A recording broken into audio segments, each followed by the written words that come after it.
ให้พี่แต้วเข้าไปทีละแต้วเอากับน้องก่อน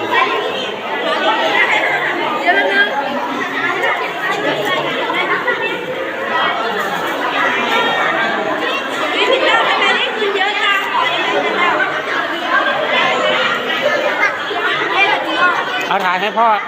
อถือให้กล้องให้พ่อจะพ่อกดแล้วพ่อกดแล้ว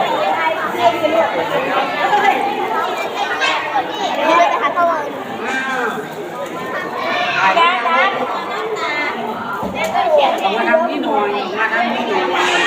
ก็ไม่เห็นกล้องติดโอเคครับขอบคุณ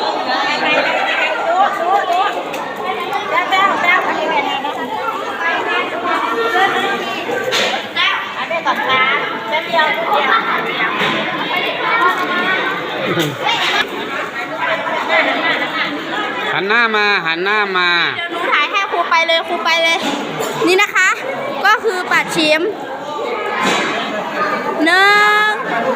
นี่ปัดชิมถ่ายเป็นรูปไหม